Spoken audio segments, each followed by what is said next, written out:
Thank you, Professor, for introducing me. I'm Xiuyu Liu. I'm a PhD student of Professor Urbana-Champaign.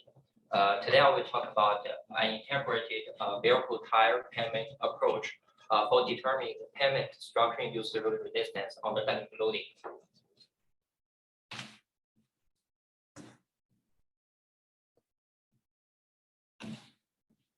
First, I want to give some background information and also the motivation of this research.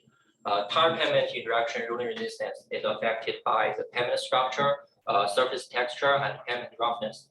When the vehicles they are moving on the pavement, pavement is subject to tire loading. And we know that asphalt concrete is a viscoelastic material. And when the pavement deforms, there will be some energy dissipation inside the pavement structures. So the structure rolling resistance is referred to the rolling resistance that is caused by the pavement deflection. It defines the contribution of the structure responses of the pavement to the rolling resistance of the vehicle. As you can imagine, the SRR, since it is related to the structural deformation of the pavement, it will be a function of the material properties, the pavement design, the loading characteristics, and environmental factors. It is affected by some factors like the viscoelasticity of the asphalt material, the thickness of the pavement layer, and also the environmental temperature. I want to emphasize the loading characteristics here because in all of the previous research related to SRR, it is always assumed a constant and a static loading. And my PhD research is focused on the impact of the road roughness on the vehicle pavement interaction. And if we consider the road roughness impact, there will be a dynamic loading applied from the vehicle to the pavement. It is not clear in this area how the dynamic loading caused by the road roughness will affect the SRR. So the objective of this research will be quantifying the impact of the dynamic loading on the SRR.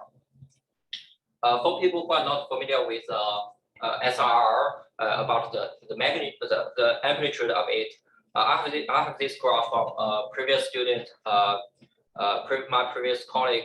In his PhD research, he computed the network level truck excess fuel consumption, and he concluded that if the SRR related excess fuel consumption is represented as a percentage of the total fuel consumption, it can be between 0.03 to 6.5% of the total fuel consumption.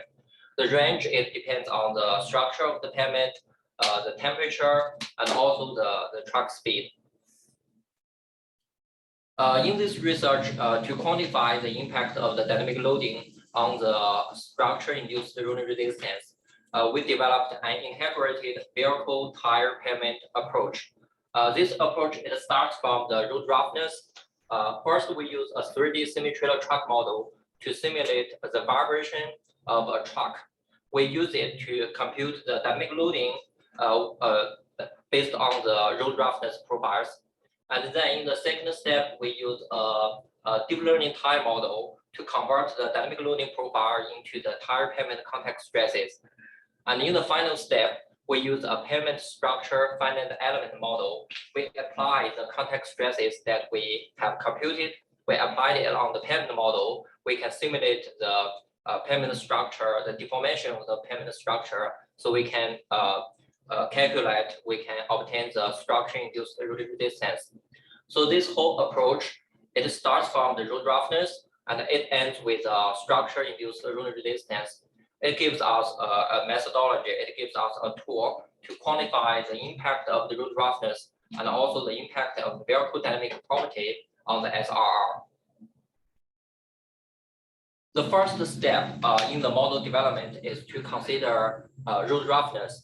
When the pavement is newly constructed, it's smooth and flat. With years of usage, there can be some potholes, rotting or cracking on the surface of pavement. These pavement distresses will affect the pavement smoothness, will make it rough, and it will also affect the, when people are driving on this kind of pavement, it will also affect the driving comfort, the safety, and also the excess fuel consumption of the vehicle. So usually we measure road roughness profiles and report it as an indicator of the pavement surface condition. Here on this slide, we have two real collected road roughness profiles.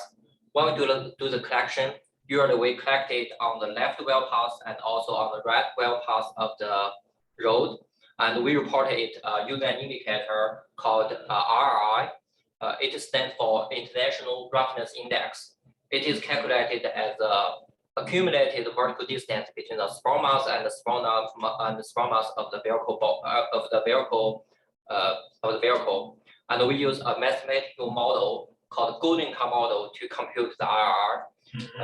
The unit of RR, it can be in meter per kilometer. It can also be in inch per mile. And usually in practice, in the highway management system, we have two RR values. We have 1.5 and we have 2.68 meter per kilometer to differentiate a pavement condition from a good condition to a fair condition, and from a fair condition to a poor condition. In this research, we consider RR values ranging from 1 to 6 meter per kilometer to represent a pavement condition from a very smooth and newly constructed pavement to a very seriously deteriorated pavement. The first model used in this research is a 3D truck model. We use it to calculate the dynamic loading based on road roughness profiles.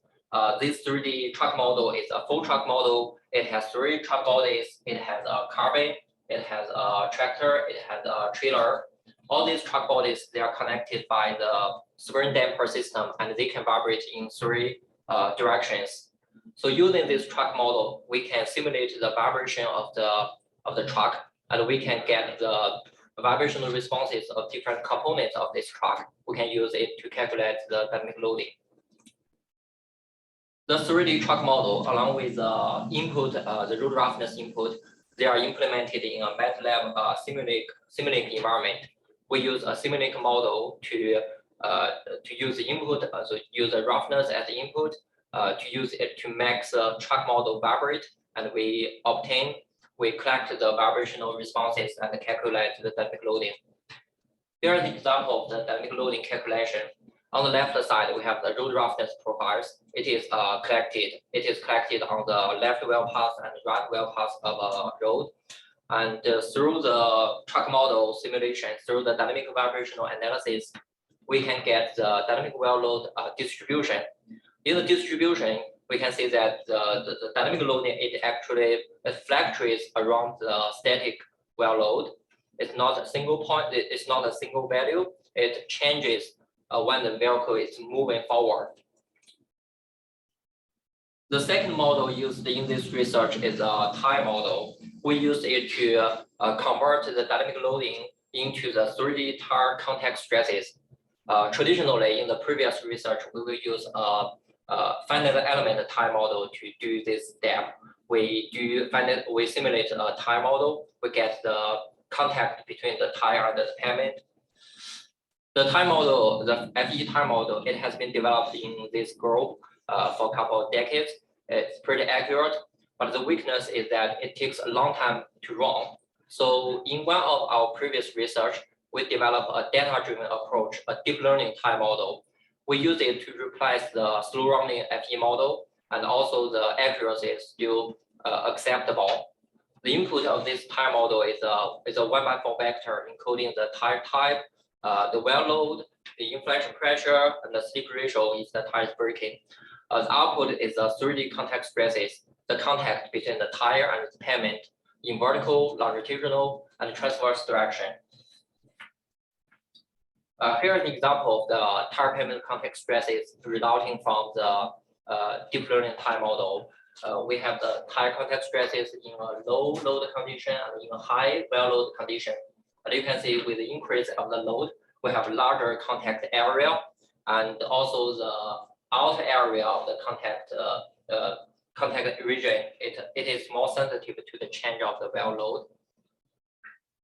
Some people may question in many of previous research, they just use a uniform pressure to apply it on the pavement. Why we don't do this?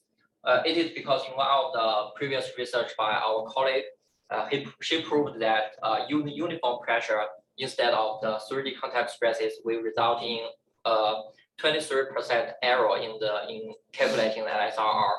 So it is very important to consider the 3D non-uniform contact stresses if we want to get an accurate SRR prediction. The final model used in this research is a Pavement SRR model. It is actually a 3D finite element PEM model. It has 3 layers: a viscoelastic asphalt concrete layer, a granular base layer, and an elastic subgrade. This model was developed by Professor Arcadia and his groups in the previous years. And this FE model, including the geometry, the mesh sizes, the boundary conditions, it has been validated. It has been widely validated against experimental measurements. We use this pavement model to simulate the deflection of the pavement, to simulate the responses of the pavement when the tire is applied on this pavement.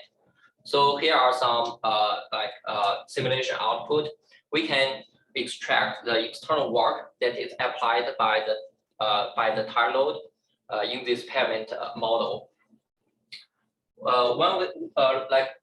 In this graph, it shows the output in 3 temperatures. We found that in the first half of this graph, it is a nonlinear zone. The slope is changing. It is because right at the moment when the tire is applied on the pavement, it becomes quite unstable. It transits from a unloaded condition to a loaded condition. And then the external work, it enters a linear zone. It means the tire loading on the pavement is quite stable. So we can use the slope of this region of the linear zone to compute the energy dissipation power, but divided, we can use the slope of this external work to get the energy dissipation power. And if we consider the track speed, if we divide it by the track speed, we can get the per distance energy dissipation. So from this slide, I will show the computational results in this research. The first one is dynamic loading distribution. On the left side of this presentation, we have the static load. You can think it to be the situation when the pavement is very smooth or the truck is not moving. We just have a single value represents the load that is applied from the truck to the pavement. And on the right side, from the truck dynamic analysis, we can get a dynamic loading distribution. So it's no longer a single value. It consists of many values. Some loading are higher than the static value. Some loads are lower than the static value. And regarding to this distribution, we use a dynamic loading coefficient to quantify how large is the dynamic loading compared with the static loading. The DLC, the dynamic loading coefficient, it is defined as a standard deviation of the dynamic loading over the mean of the dynamic loading. We use it to quantify the distribution of this dynamic loading. And then we look at how the dynamic loading coefficient is affected by the truck speed, how it is affected by the road roughness. We compute the dynamic loading coefficient with different truck speed and roughness. We found that the relationship between the DLC and the truck speed is quite linear. We can use a linear curve to fit in the relationship. And we also found that the slope of the linear relationship increases with the road roughness profile. It indicates that when the surface is rougher, the impact of the speed is more significant. And then we look at the impact of the axle load on the SRR prediction. In this stage, we just choose one truck speed. We just choose weak material property, and we plotted 2 curves with representing 2 temperatures. The relationship between the excess energy consumption and the axle load. We found that with the increase of the half axle load, the excess energy consumption it increases quite non-linearly, and this is actually what we expected, because if it's linear, like if the relationship between the excess energy consumption and the axle load is linear, when we plug in the values of the dynamic loading distribution, all the results from the high load and all the results from the low load will get cancelled out. And because of this nonlinear relationship, after we plug in the dynamic loading values, like the high load will have a higher impact on the low load, so the resulted excess fuel consumption will be higher. So we take this curve, we plug in the values, the dynamic loading coefficient, and then on the right side, we get the excess energy consumption, the probabilistic distribution of the excess energy consumption. And we can use this distribution to estimate the impact of the dynamic loading on the SRR. First, we did some, we just look at the static loading condition. We did some sensitivity analysis. We changed different truck speed, pavement surface temperature, and axle load. We did some sensitivity analysis, and it consists of 30 combinations of different speed, temperature, and axle load. We found that the SRR, the result of the SRR, it increases with temperature, and it decreases with the speed. It is related. It is caused by the viscoelastic property of the asphalt concrete. When the temperature is higher or when the loading rate is lower, we can expect more energy dissipated inside the pavement structure. And then we look at the impact of the dynamic loading on the SRR. We display the result. We represent it as a percentage, the percentage contribution of the dynamic loading in the SRR related excess fuel consumption. We consider in this stage, we consider 4 road roughness level representing a good pavement condition, a fair, poor, and a very bad pavement condition. We did the simulation, we calculated the result, and we show it here. It shows that the contribution of the dynamic loading is very similar to the DLC. It increases with the road roughness and increases with truck speed. And we quantified that the dynamic loading, it will contribute between 4% and 14% of SRR for good, fair, poor, and seriously deteriorated pavement, respectively. As a final delivery of this research, we got a modified SRR equation. So in our group, in the previous research, our colleague has developed an ICT SRR equation. We all know that FEM simulation is quite slow. So in their work, they did some statistical analysis. They get a regressional ICT SRR equation. The input of this equation includes the temperature, the truck speed, the axle load, and also the deflection coming from the Usher well calculation. And the output is SRR related excess fuel consumption. The equation is very good at that time, but later on in our research, our current research, we realized the impact of the dynamic loading. So we want to do some statistical analysis to modify this equation so we can still use it and it can correctly reflect the impact of the dynamic loading on the SRR. So we provided a regressional scale factor based on the some statistical analysis. The scale factor is a function of the road roughness and the truck speed. It modifies the equation so that the impact of the dynamic loading is included in this equation. Finally, there are some conclusions of this research. So in this research, we developed an integrated vehicle tire pavement model to predict the SRR on the dynamic loading.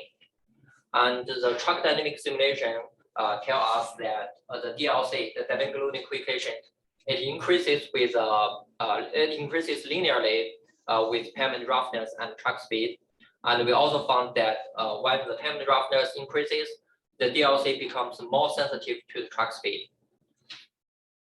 The simulation of the SRR, we found that the impact of the dynamic loading, it can account for between 4% to 14% of the SRR for different pavement surface roughness condition. And as a final delivery of this research, we modified the ICT SRR model to consider the dynamic loading when determining the LC's use stage. It can be used by people to quickly determine the structure-induced rolling resistance affected by the dynamic loading. So that's all for today's presentation.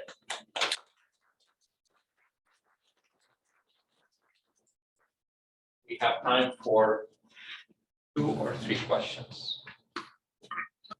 And Xiuyu, you presented the external work with the different temperatures that the external work reduces when the temperature increases.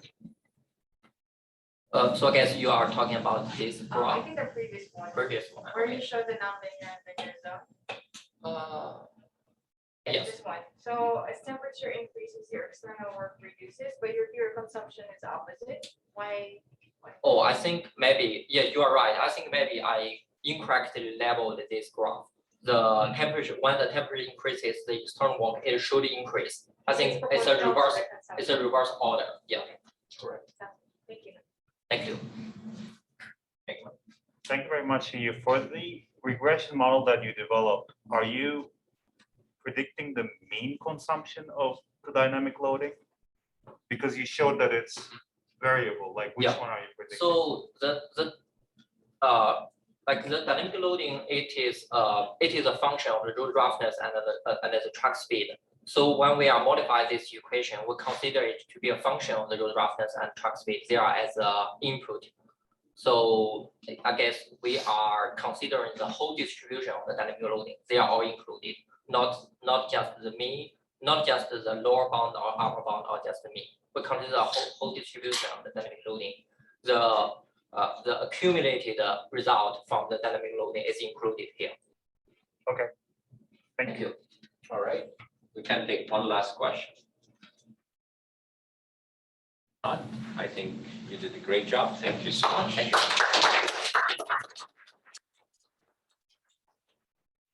Nice.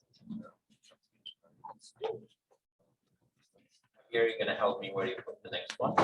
Sure. Those two are constant.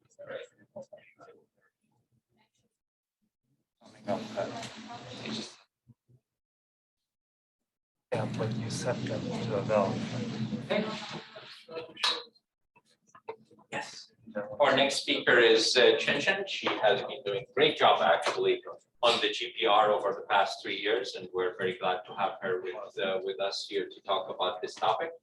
This project is sponsored by IDOT, and she will be talking about how she has been using GPR for cold and place recycling. So please join me to welcome Qingqing.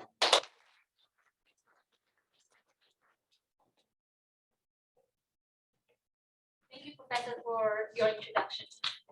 My name is Qingqing Cao, and I'm a PhD student from University of Illinois Urbana-Champaign, and my advisor, Professor Kari.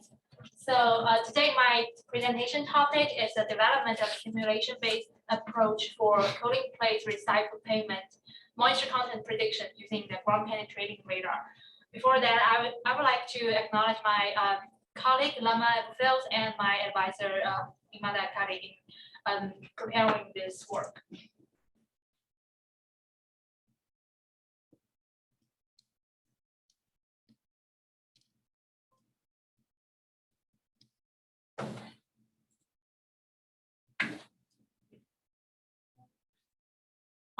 So I will start with some background, then I will go through the methodology. Our methodology includes the simulation part and the experiment part. And after that, we will discuss about the results and followed by the conclusion. So coating plate or CIR or co-central plant recycling CCPR has getting wider and wider use in the United States because of its economic and environmental benefits. So coating plate recycling usually use the emulsions to ease the mixing and placement of the aged reclaimed asphalt mixture. During this process, we need to go through a process called curing. And during this process, the water is steadily released from the emulsions and evaporates from the asphalt pavement. In this process, the pavement is gaining stiffness and stress. It is very important to predict the moisture content inside the coating plate treated layer. This is because if we overlay the coating plate treated layer with high moisture inside, then the pavement will be easily have some will easily have some structure compatibility or AC stripping problem. So our research is proposed as a method to predict the moisture content in SRR treated or CCPR treated pavement layers. So here is the overview of our research approach. We will our methodology includes the field test and the simulation analysis. In the field test, we will implement the GPR measurements, from which we will get the dielectric constant, and we will also collect the loop samples from the field to get the moisture content. And at the same time, we will run the simulation analysis to learn the relationship between the dielectric constant and the moisture content. And this simulation model will be validated using the field test results. And based on the relationship we get from the simulation model, we will predict the moisture content in SRR treated layers, and this will be used for decided timing of the traffic opening or the overlay placement. So before that, let me give a brief introduction of the ground penetrating radar, GPR. So GPR is a special kind of the radar similar to the radar on the airplane. When the radar sends electromagnetic wave to the object, here the object in our case is the asphalt pavement. The wave will be reflected once it encounters any differences in materials' dielectric properties. And the wave will be reflected and received by the antenna. Thus, we'll be able to analyze our received signal and see what's going on underneath the ground. So ground penetrating radar has been widely used in civil engineering, such as the structure evaluation, detect the subsurface moisture, detect some defects, and also a very important usage is to predict the pavement thickness and density. It also used in railway ballast evaluation and reinforced bar detection. So in our measurements, we use the reflection method test to get the dielectric constant or the dielectric properties of the asphalt pavement. In the reflection method, we have the antenna about the ground, about the pavement to be measured. As you can see here, you will see a very the first house is reflected from the interface between the L and the pavement surface layer. And after that, we will place copper plate underneath the antenna. And in our study, we assume the copper plate will serve as a perfect reflector. And once we get the reflection amplitude from the pavement and the reflection amplitude from the copper plate, we will use their ratio to calculate the dielectric constant of asphalt pavement. So according to the mixing theory, the dielectric constant of the mixture depends on the dielectric properties of its dielectric properties and also the volumetric properties of its components. Thus, in our case, the non-dry asphalt mixture consists of binder, aggregate, water, and air. Thus, the dielectric constant of non-dry AC mixture depends on the dielectric properties and volumetric properties of these components, binder, aggregate, water, and air. Especially for our non-dry material, the dielectric constant will be largely depend on the moisture content because of the high permittivity of the water component, which is usually 81, compared with other, like for air, it's usually 1, or for the binder, it's usually around 3. So next, I will discuss about our simulation method in our study. Here's the overview of our simulation method. We implement the virtual GPR testing in our study and get the dielectric constant of asphalt pavement at various moisture content levels. Here's the overview of how we do this. First, we will generate the 3D numerical model, which has exactly same volumetric properties as the real life or the mixture in the field test. And to save the computation time, we will slice it into the 2D model, and we will output this model into GPR Max. So in our research, we use GPR Max to simulate the electromagnetic wave propagation in asphalt pavement, and find the difference time domain methods would use here. And the TX and RX here, as shows here, are the transmitter antenna and the receiver antenna. In the simulation, we will get the reflected, the simulated reflected amplitude, and we, according to the equation we showed before, we will calculate the synthetic dielectric constant. And because in the this is a simulation model, it's very easy for us to control the moisture content of the AC mixture. Then I will give a more detailed introduction of how we generate this model. So we use a method called the random sequential absorption method to generate, to develop this heterogeneous dry AC models.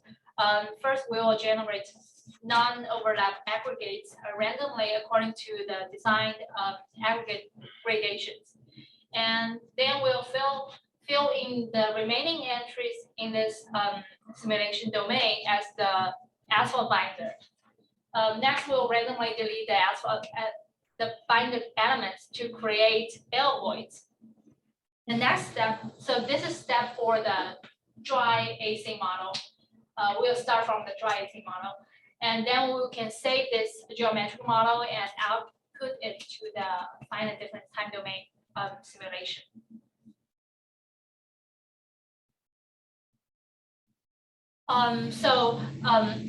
As we discussed about the development of the dry AC mixture in the simulation, next we'll discuss how we develop the non-dry AC mixture, that is the AC mixture with internal moisture content. So here in our study, we have two parameters to evaluate the water inside the AC mixture. One is the saturation ratio, is evaluate the water, the amount of water by volume, and another one is the moisture content, which is more widely used in the field to evaluate the moisture content by weight. So similarly to what we described before in the dry AC model development, we will randomly pick the L voids in the previous dry model, and we will convert that part of the L void to the water component. Thus, we will get the AC mixture with 4 different components: the aggregate, asphalt, water, and the L voids. After we develop the geometry of our numerical model, next we need to decide is the dielectric properties of the water. So for the pure water, it has a complex permittivity, which means it has a real part and the imaginary part. In our study, we used the Debye relaxation model to describe the water dielectric properties. The dielectric properties of water depends on the frequency and the temperature at the same time. So after we develop the simulation model, we will then analyze the effect of moisture content on the GPR signal. So as you can see here, here are the reflected signals from the simulation models. Here the valve plot here is when the saturation rate is 0%, which means it is a dry case. And the below plot is when the saturation ratio is around 60%. As we have more water content in the AC mixture, we will observe that there is an increasing in the amplitude, which is the reflected amplitude from the surface of the pavement layer. And we can also see that for the other house here, which is the reflection from the bottom of the pavement surface layer. It is attenuated when there was more water in our simulation model. And similarly for the two-way travel time, to magnify the reflection from the bottom of pavement layer, we insert the copper plate in our simulation. As you can see here, the two-way travel time increases when there is more water inside. So the next step is to validate our developed numerical model. We implemented tests on Illinois 61 in 2020, and this is a coating place recycling treated asphalt pavement, and the CIR depth is 4 inches. We implement the GPR surveys and also the sand cone test on the pavement. For the sand cone test, we can get the volumetric properties of AC mixture from the sand cone test. Here is a plot. Here are the figures show the sand cone test, which we used to get the density of the pavement. And this also shows a loose sample test we collected in field. This will be used in the later stage of this presentation for comparing our comparison of our predicted moisture content.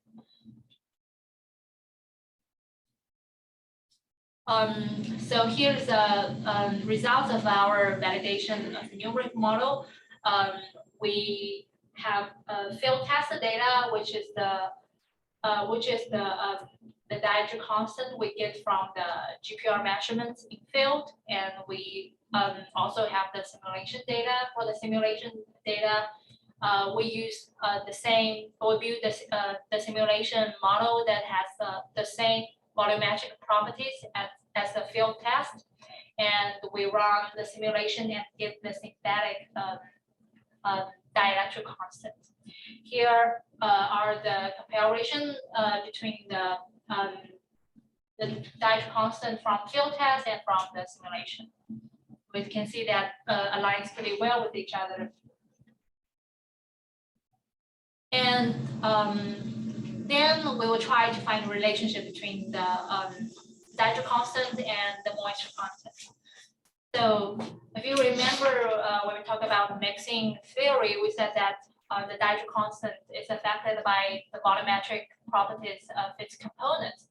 So which means the air voice content and the saturation rate will both affect the dielectric constant.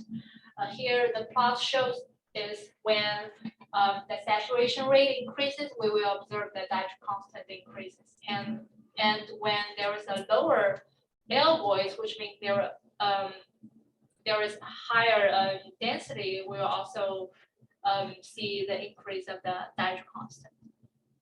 So in our study, for now, we assume that only the moisture content changes after the compaction. The next step, we find that is when we do the conversion on the two axes, on the we will get the plot that all the points will go to the same line.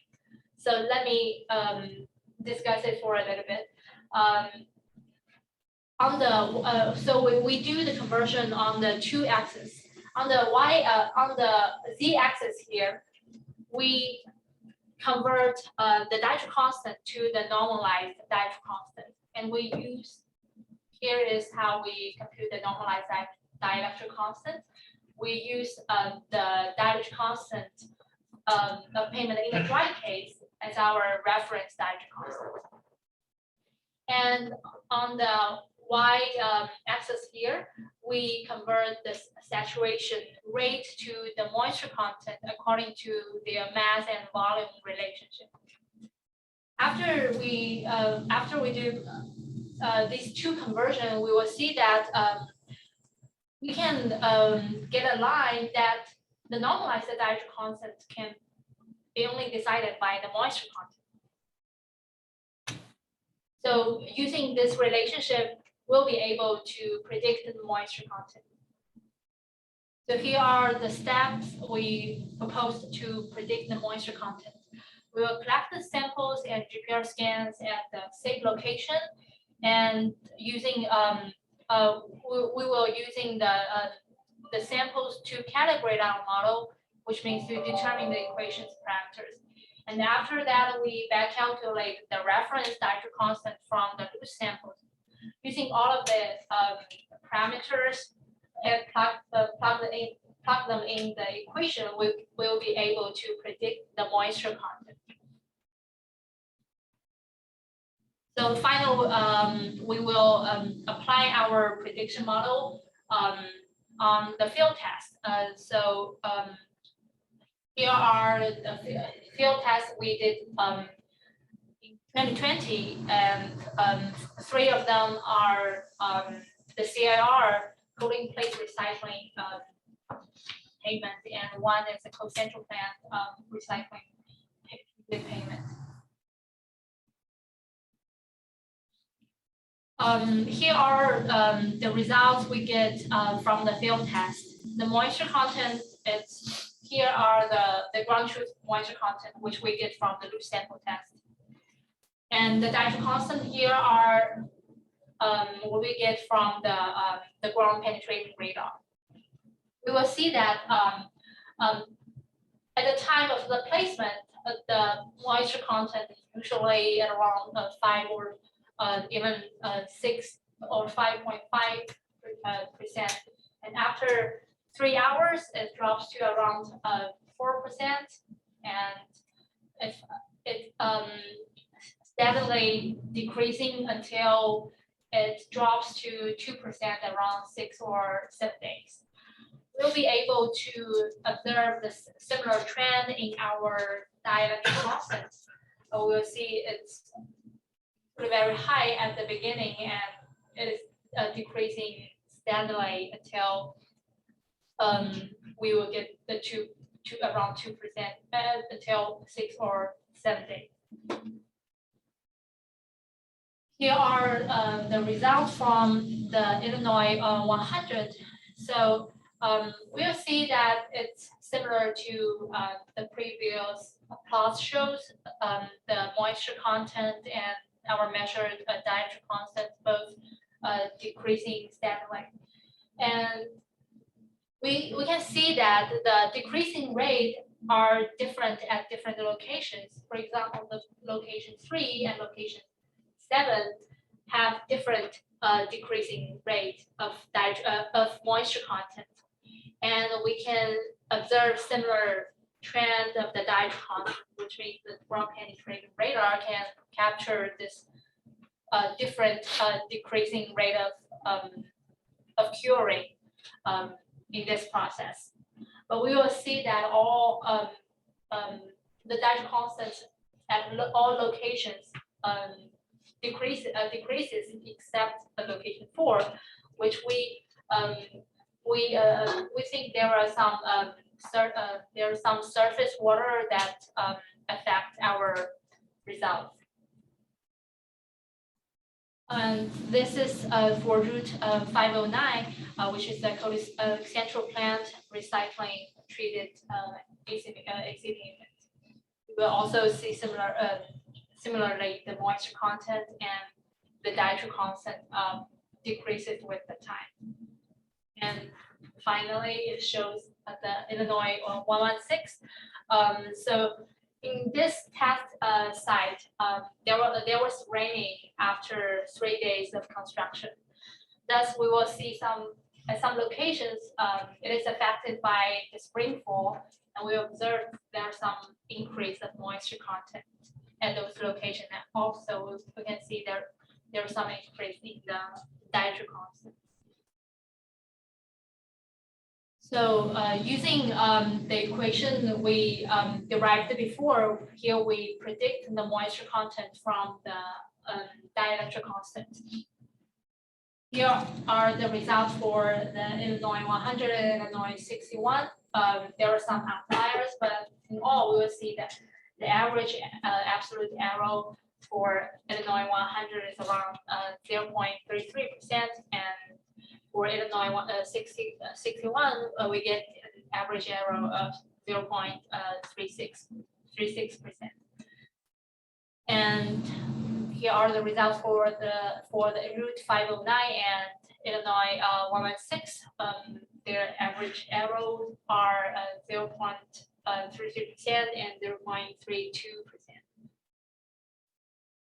So for the conclusion, we developed a numerical-based method to predict the internal moisture content of CAR and GPR treated Pavement. And we implement field tests, which includes the GPR measurements, the root samples, moisture measurements, and the sand cone test. We developed this numerical model and then calibrated using the field data and then also validate using field test. And the absolute error we get for all the test sites, all the test sites was around 0.26%. So that is the end of my presentation. Thank you.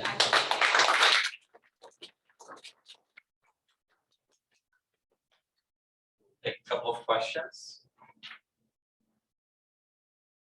Qingqing, would you help me understand how dividing the dielectric constant by the dry dielectric constant avoids the air voids or takes them out of the equation?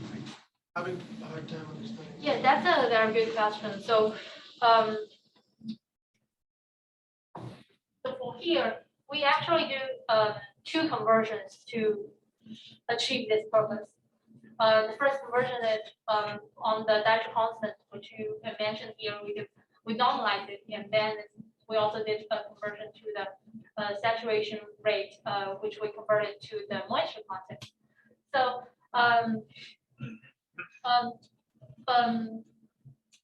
the reason it can exclude the air voids is the reference dielectric constant we use here.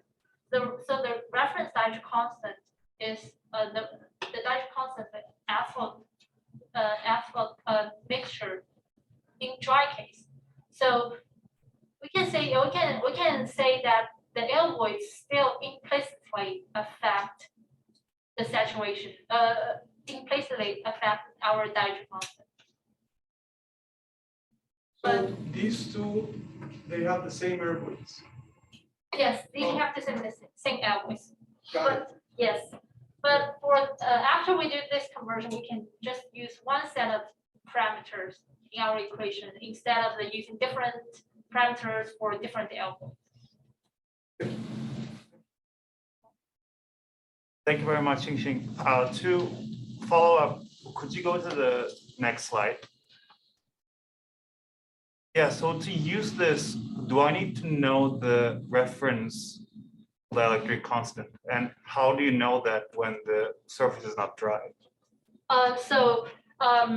Here in our study, we can discuss it into two categories. For the simulation, it's very easy to get the reference because we can just remove the moisture content in our simulation model. But for the field test, that's why we need to get some loose samples at first stage. That will help to back calculate our reference nitrogen constant.